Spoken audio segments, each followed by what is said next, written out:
Welcome to the Eutaw Street Banter podcast. Welcome, everybody, to another episode here on the Eutaw Street Banter podcast. With me, like always, is Elijah, and joining us once again is Greg with his positive takes and, just uplifting views of Baltimore Orioles baseball.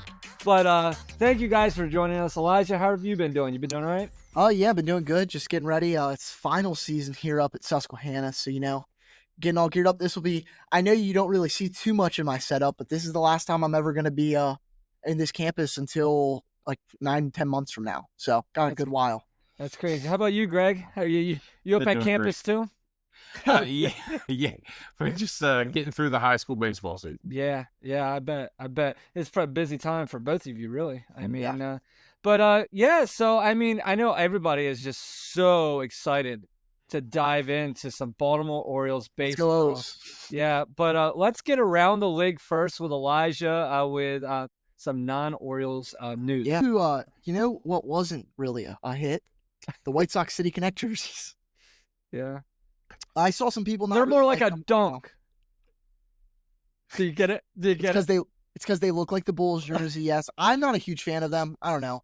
It's interesting. I like their original ones, the South Side with pinstripes. I thought it was a cool look, but it's just another one. I hope the Orioles get a new one soon because ours is kind of rough looking. But oh well. On a different note, so we lose, but the Mets win. They're the first team to 20 wins, and you know what? They're not the worst team that could be winning, I guess. Yeah. Like there's much more teams I'd rather have 20 wins now and stuff, but Cubs in the NL for me. That's what I'll go with. Yeah. I mean, any New York teams. Who would have thought you would? At the beginning of the year, everybody would have definitely said the Dodgers. Oh yeah. I think the Mets would have probably been like your fifth pick, sixth. Yeah. And Soto isn't the reason they're winning. No, that's they're the pitching. They're pitching. That's the scary part is their pitching is what's carrying them, and that's their worst part of their team.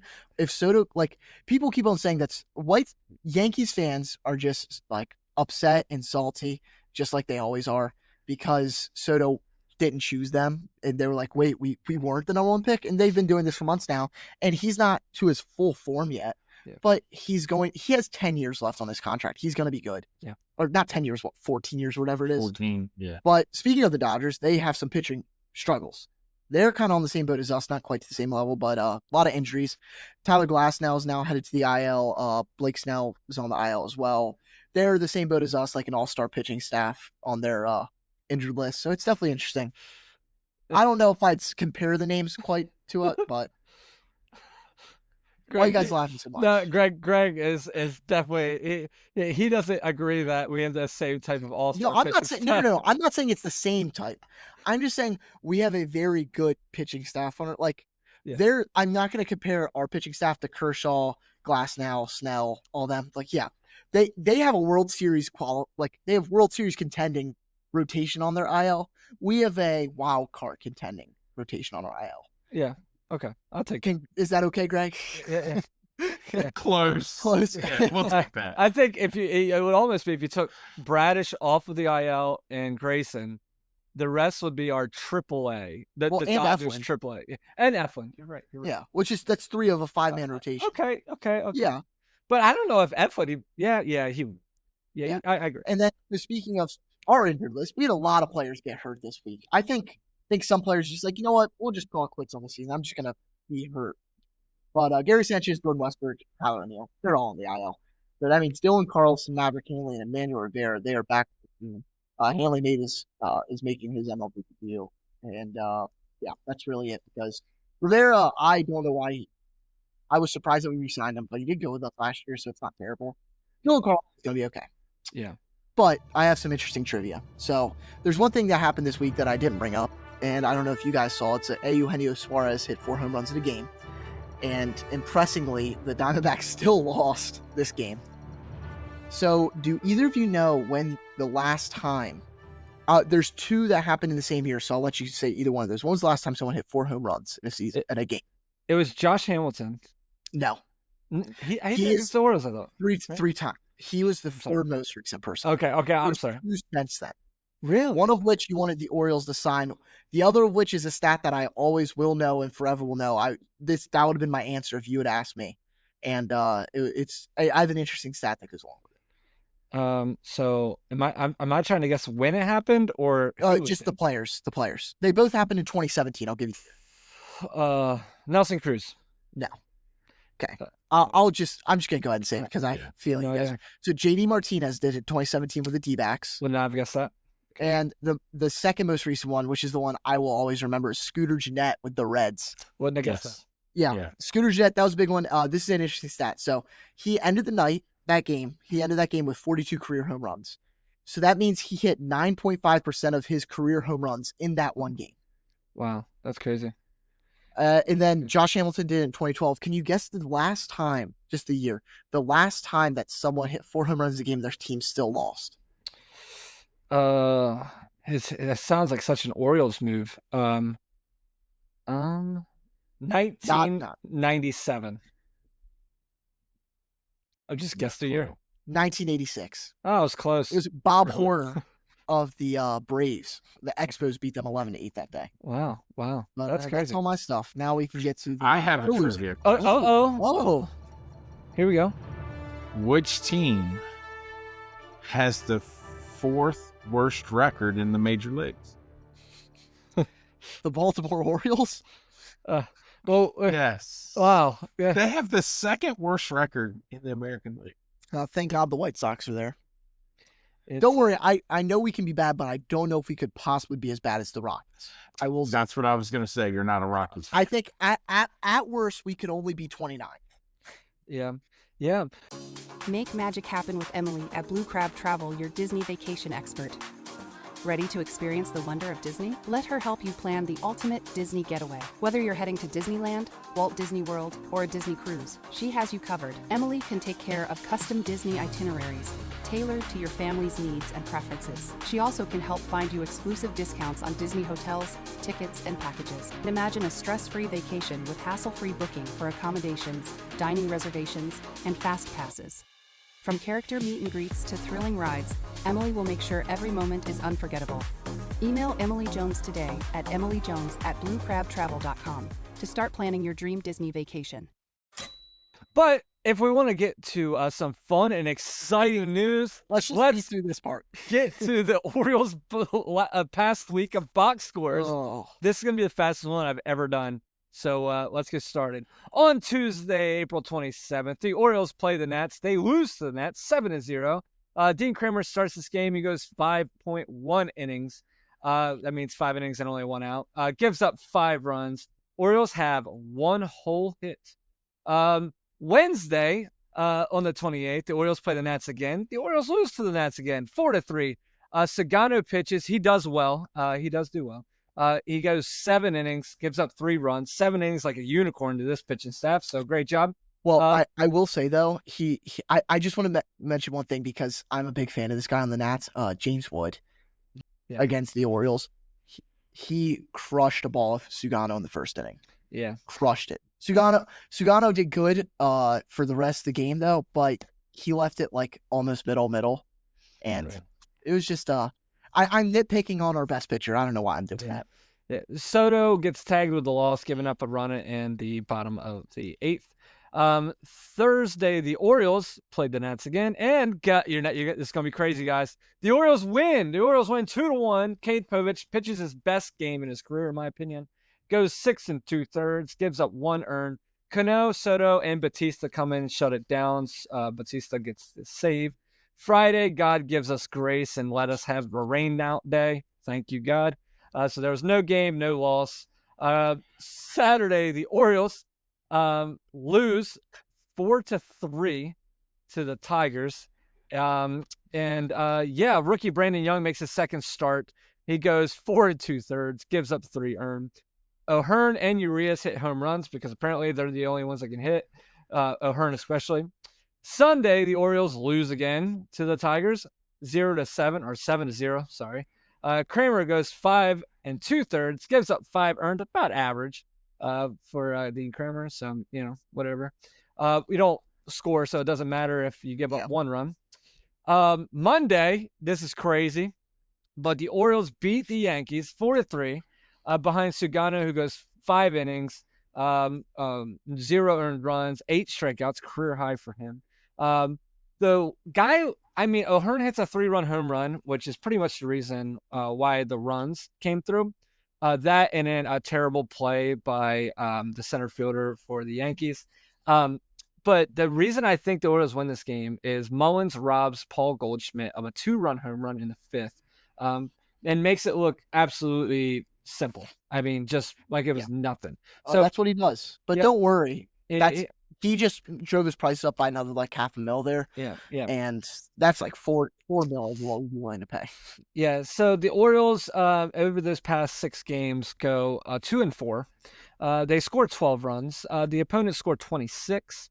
And the starters are averaging about 5 innings per start because just really rough. As you can tell, I didn't talk about the second game against the Yankees because I refuse to talk about it. I mean, the Yankees won 15-3, and that was Kyle Gibson's first start of the year.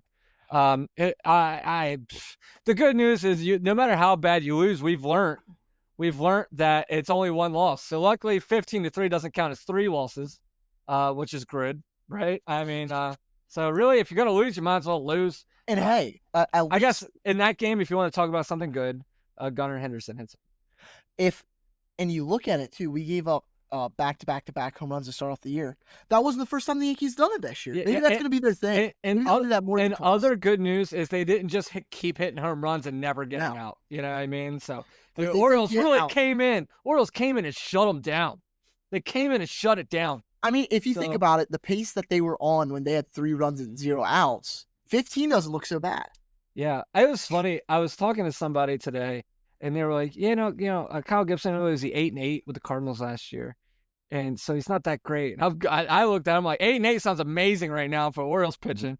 Like if we can have a pitcher go 500, holy crap! Right now I only see 1. Yeah, you look at what Brandon Young did. If he can go 4 or 5 innings, give up 3 runs each game, I'll take it at this point. I tell you, it's embarrassing. It is. Back to Mullins for a second. Give me something positive. I mean, he's the best one on the team right now. That's pretty obvious. He leads the team in hits, average, everything. RBI. Yeah, home runs. The question I have for you two is, 1, is he tradable?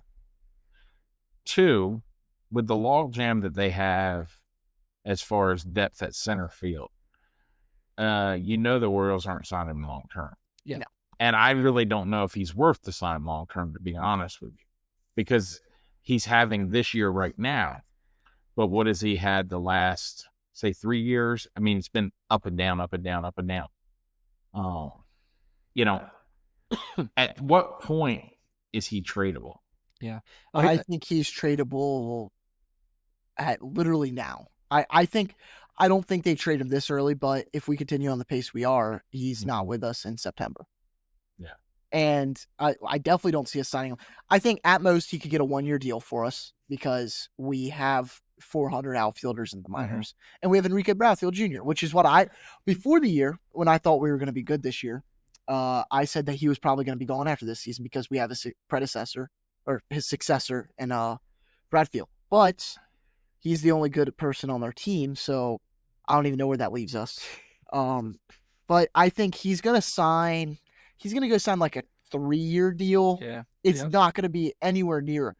It's not going to be like $100 million, but he's going to get more than Austin Hayes get. He'll get 15 a year. Like I bet you he'll get a Tyler O'Neill type contract. Something similar to that because his speed and defense is still elite. And he might get he might get maybe more than Tyler O'Neill because he has potential to do this in his 2021 season, but then there's also a 700 OPS season. Yeah. Well, that's the thing is how they're using him this year and where they're batting him and everything.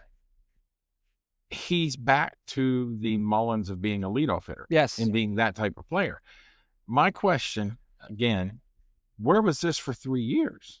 Yeah. I mean, this goes back to what I know a lot of, and I hate to bring it up because it's painful, but when you talk about lineup construction and getting the most for your team out of your team, it doesn't make sense. And you're seeing what he does in the leadoff position and what he can be. Yeah, I absolutely. I don't understand. Yeah, I like that he's getting respect of the leadoff spot, right? Mhm. Yeah, just to finish this game off real quick, I know you guys are excited to hear this, but Charlie Morton does come in relief, pitches 2 1/3, gives up 1 run. It was not earned. And Ciano Perez comes in and pitches 1 inning, gives up a run. So the battle of the pitching staff for highest ERA, I don't count Gibson because of 1 game, but Morton and Perez are really trying. Oh, yeah. Really trying hard. And because Morton screwed up and only gave up that 1 run, and it was unearned, which it wasn't his fault. Yeah, I mean, he wasn't there to be able to make the play. So, but anyway, Well, he wouldn't have made it anyway. he obviously wants that run to be earned. So Morton has a 9.45 ERA. Perez is a 9.69. But we're gonna watch that close, try to see, because obviously we don't want any tinkering with numbers. And make sure that we should you know how the Capitals had like the great chase thing with the I think, are we gonna do like the chase to the 10 ERA or something? Yeah, like let's see what we can do. You can get like sub 9 first. Yeah, okay. I mean, Mateo's just upset that he's not getting more innings. You know what? We'd at least be entertaining. Like, we know we're gonna lose. Like we know we're gonna lose when Charlie Morton or Jorge Mateo's on the mound. Yeah. So why not let us have fun with it? Absolutely. Okay. We got something fun, right, Elijah? Yeah. Let's see. There we go. So we're going to do a little draft here. And we're going to pick 1 player from each position group, and that's going to be a starting pitcher, a relief pitcher, an outfielder, and an infielder or a catcher, whichever one you choose. And we're going to be doing a little snake draft here, and we're going to try to see who can come up with the best team. I think they're all going to be pretty bad, though. And so we're going to do how we're going to do this here is we're all going to pick a number 1 through 100, and whoever's closest gets to go first. Okay. So let's give me your numbers. All right. Go ahead, Greg. 79. 79. Okay. I'm going to go with the most Orioles number of all time, 8. Yeah, Cal Ripken. I just realized I forgot to pick before I rolled, so I'm going to say my number now, and I'm going to re-roll after that.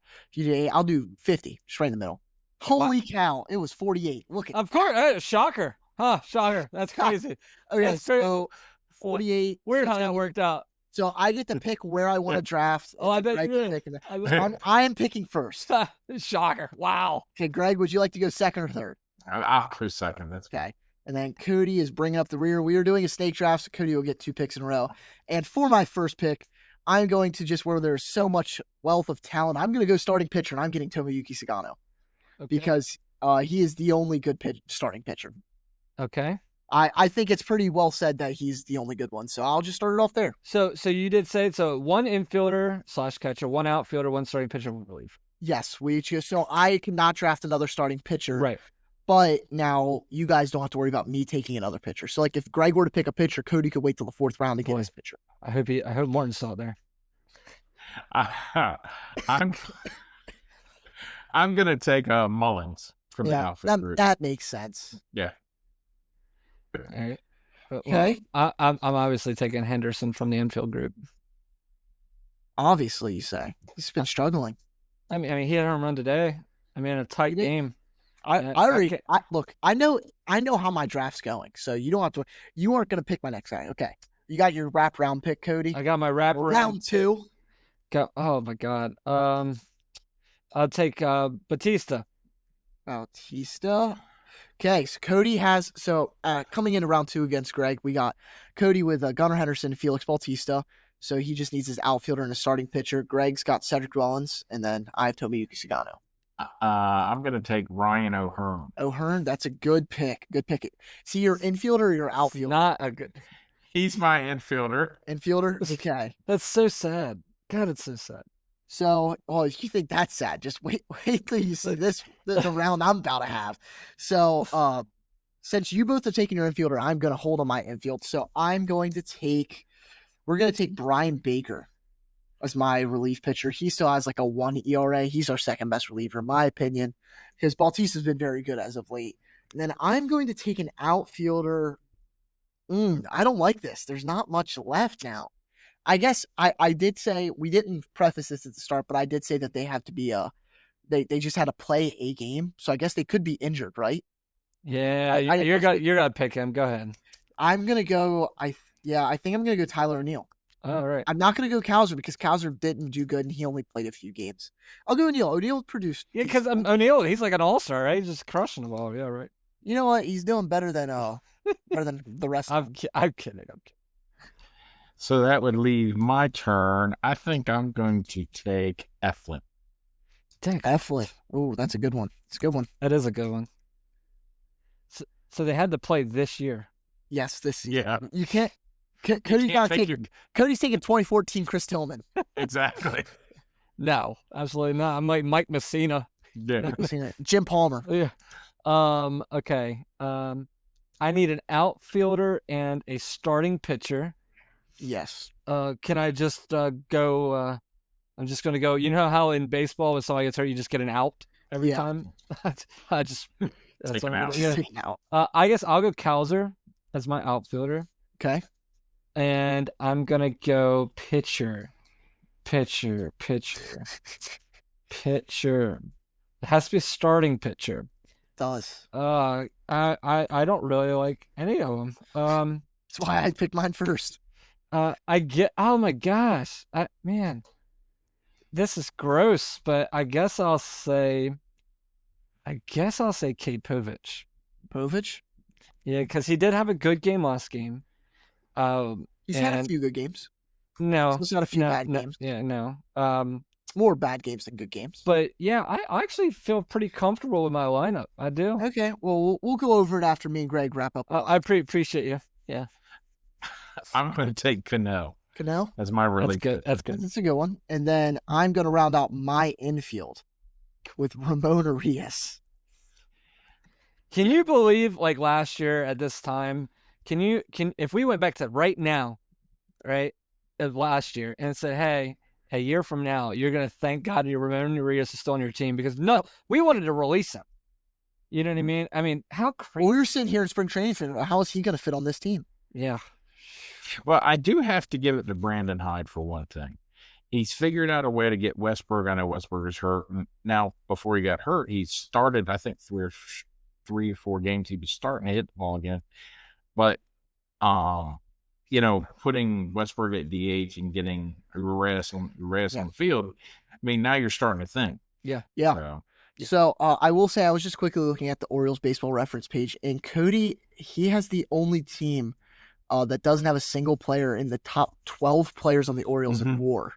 Yeah. So Cody definitely took an interesting strategy here because obviously Cedric Mullins is first. Then you got Sugano, O'Hearn, Eflin, Ramon Laureano's surprisingly on there. He hit a lot of home runs, I guess. But I'm pretty confident in my team. You know, I got Sugano on the mound. So he's giving you probably 5-6 innings strong, maybe 2-3 runs. It's good enough for me. Brian Baker coming in to close out. He has been just nails this year. He's my player of the year right now, honestly, out of our bullpen. Surprise player of the year, too. Because we always have that one guy that comes out and shows out. That's him. And then Tyler O'Neill in the outfield because I had to pick an outfielder. That wasn't Cedric Mullins. And then Ramon Arias in the infield. He can play everywhere. I trust him. Okay, hold on. I got Rookie of the Year. Yes, that was 2 Henderson. years ago. Okay, So I got I don't know one if of the you're best. aware. I have one of the best closers in all of baseball. So I don't know if you're aware, Cody, that I have Henderson batting at 224. I have the second place Rookie of the Year last year, Colton Cowser, and I have who everybody thinks is the next freaking I don't even know. Kate Povich, who everybody thinks is the next great god of pitching. But I mean, I just disagree. I disagree. So in case you're wondering, Ramon Arias, my last pick in the draft, has a higher OPS of everyone on the Orioles besides besides Cedric Mullins and Ryan O'Hearn and Ramon Laureano. I will say one thing that's crazy is so Greg picked Cano, and Cano's the only one that still has yet to give up an earned run. Yeah. I just want to say my team. Your team's good. Yeah, it's about the best. I mean, I don't know. What else to say. I'll give it to you. Your offense is by far the best because you do have the two best. You have the two best batters on our team. And Eflin, I know he's out right now. See, the one thing you forgot about though is if Cano's your only reliever, that means he has to come in at the very end of the games, and he does not do good at the end of games.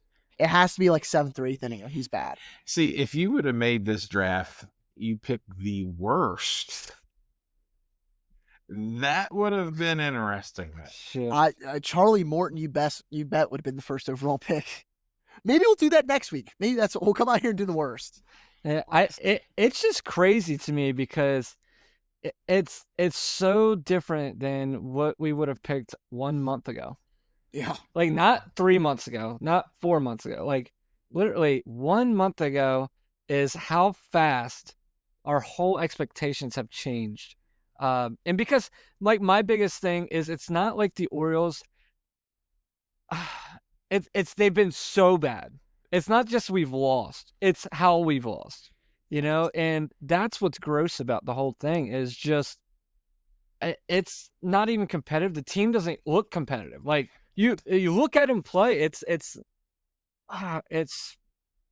like you look at the even Hyde's interviews have gotten to a point where he's just like, I don't know. Well, we lost 15-3, and yes, we gave up 15 runs, but we could have given up 4 runs. We still they were lost. throwing a perfect game through 6.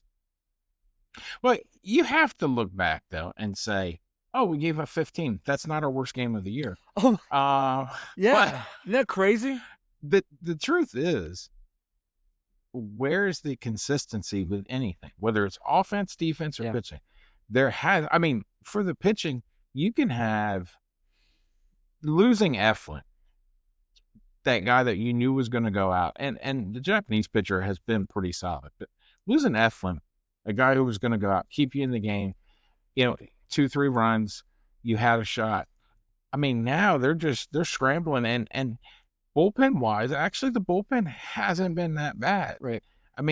But once again, we talked about it before. You're using them every game, 4 to 5 innings, because you're not getting any depth out of your starters. And the offense, I don't know what to talk about there. Yeah, the Orioles have a negative 50 run differential in Major League Baseball, which is 29th in the league. The only team worse than us is the Colorado Rockies, and I will they're say not that far, negative 72. I will say, if you think about it though, give me your positive. In the game against the Yankees and the game against the Reds, that right there is what, negative 30 differential, give or take. You're bringing us right back to the league, Elijah. Let's go. He is. So no, you think about it, and that's like dropping over half of that if we just don't give up 24 runs. So really, that stat doesn't matter as much as you think it does. Like if you really think about it. Man, we've scored 115 runs. Yankees have scored 173. Red Sox have scored 158. What's that average per game? Oh boy, Elijah. Well, it's probably I don't know. It's probably like 5 or something like that. What was the number again? We've runs scored 115. 115. And how many games have you played? We've played 29. 29, yeah. So you're looking at about 3.9. 3.5, yeah, about 4 runs a game.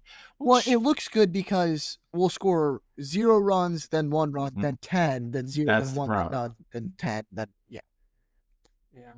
We're so inconsistent.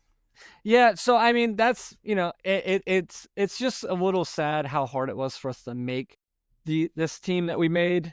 Just to go over it one more time. Elijah took Sagano for his starter, Baker for his relief pitcher, O'Neill for his outfielder, Ramon Urias for his infielder.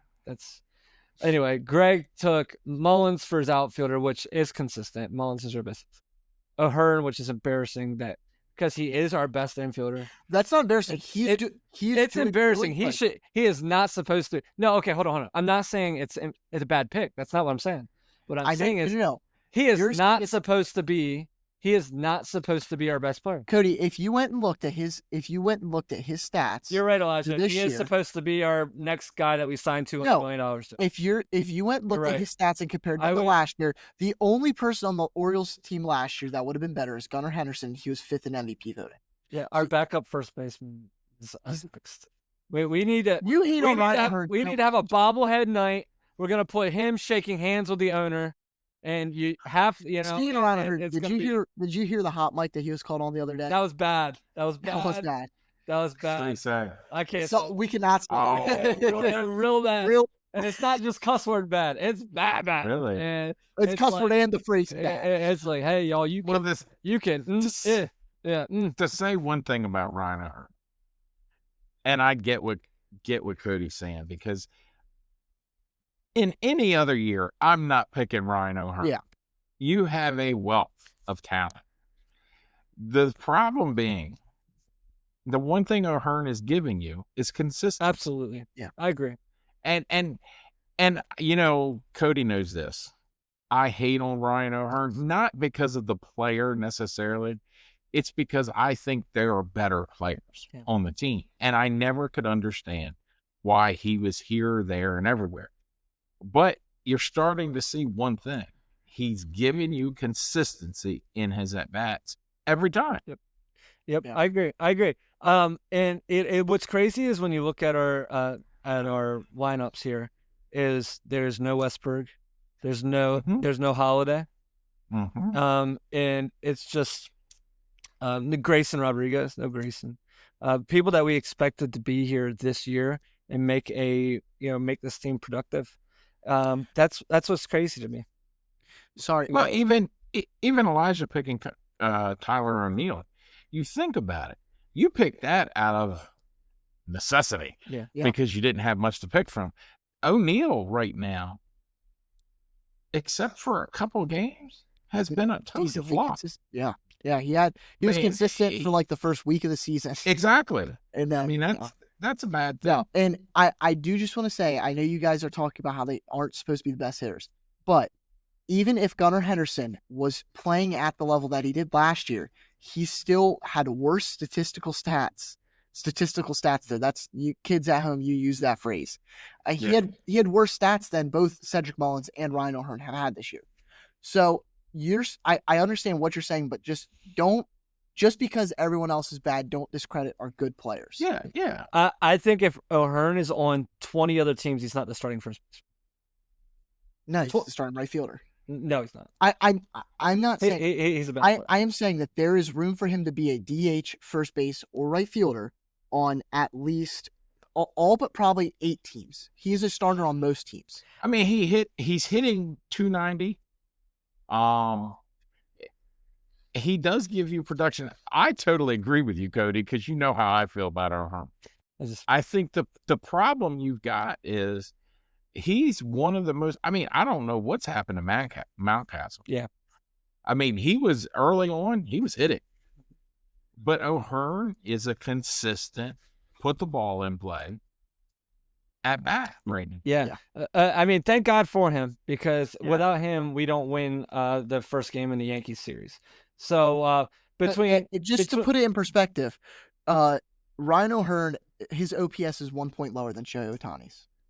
Yeah, really? You're right. I mean, I think we trade him. Like what? You know what? I'll do it in a heartbeat. That's true. That's what I'm saying is like he is doing good enough this season. Say with Cedric Mullins is the best center fielder in baseball right now. I mean, because granted, Aaron Judge got moved to right field. I would argue Pete Crow Armstrong is, but yeah. I'd say, hey, statistically, I think we should pull the trigger right now.